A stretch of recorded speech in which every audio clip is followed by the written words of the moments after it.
Hi, good to see you again. It's Graham Martin and this is, drum roll, the Recruitment Show, number 2 no less. And we were trying to do some special effects but we couldn't get it. So here we go, a good old-fashioned plug for Ultra Recruitment Heroes. We tried to put it on the whiteboard a couple of times but it kept falling down. Pretty comical. The camera crew keep laughing, but nonetheless I decided to bring it up like that. So, first off, I want to talk to you about a great job in Watford with a client of ours that we've done a bunch of work with, and we've watched them grow and develop over the last 5, 6, 7 years. My co-director Karen has worked very closely with these people. Now, it's a really important role. They need somebody to act as a customer services manager to lead a team of 4 people. They've just taken over a competitor. They're a specialist supplier of stationery equipment and supplies to the educational sector. We know them really well. They're really strong on family values. There's no swearing. It's about respect. They're very, very clear on what they want to do for people. Now, it's not a hard-driven sales role, but you do need to have good customer services skills and really good at data entry. Now, they'll pay up to $22,000, which is great, and it's free parking. It's a lovely open plan office. The downside is that whilst they leave at 5 o'clock, you start at 7:30 every day. They want you there about 20 past 7. So if you can do that, please contact Katie at Orchard Recruitment in Watford on 01923 818844. That's Watford 818844. Next up, I want to talk to you about what I got up to last weekend. I went to see Take That. Now, at 49, maybe you think I'm a little bit old for that, but I got dragged to it. But I have to say, I was very impressed. But it got me thinking, Take That, is it a group of 4? Is it a group of 5?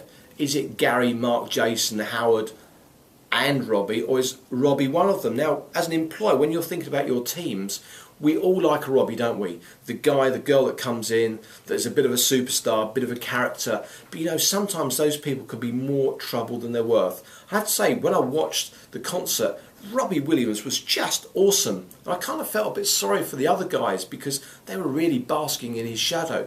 But nonetheless, you've got to have people like Gary Barlow, a great solid team leader, the guy who writes the songs. You need Howard, Jason and Mark. They're always going to be there, come rain or shine. So do you want a Robbie? Do you want to take on someone like Gary, or do you want some of the other guys? Before you start engaging with a recruiter, think about the kind of personality you want to fit in. Robbie's great, but he might be gone tomorrow. Let's hope not, though.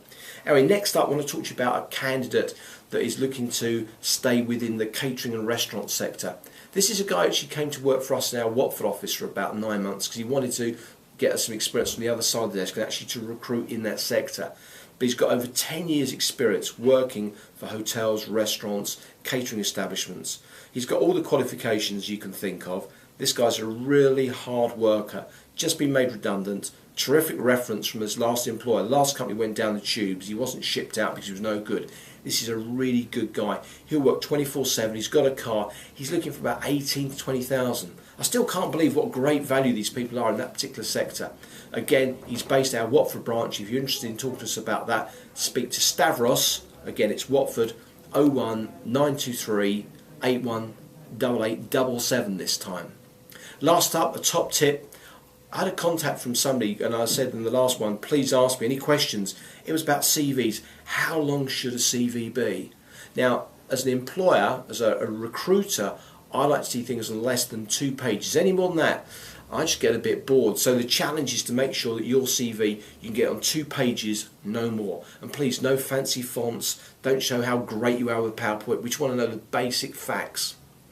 A tip looking at CVs from an employer's point of view has got to be, take yourself off somewhere quiet, sit there with all the CVs, and whether you do them physically with paper stacked up in front of you, or maybe you're going to go through it from maybe one of the CV databases. I always like to use a checklist. So I'll put down, location, qualifications, experience, financial expectation. So every time I go through a CV, I'm just physically ticking off, does that CV match? Anyway, that's it for today. That's the end of the second recruitment show. Hope you enjoyed it as much as I did. I'll see you again. Bye.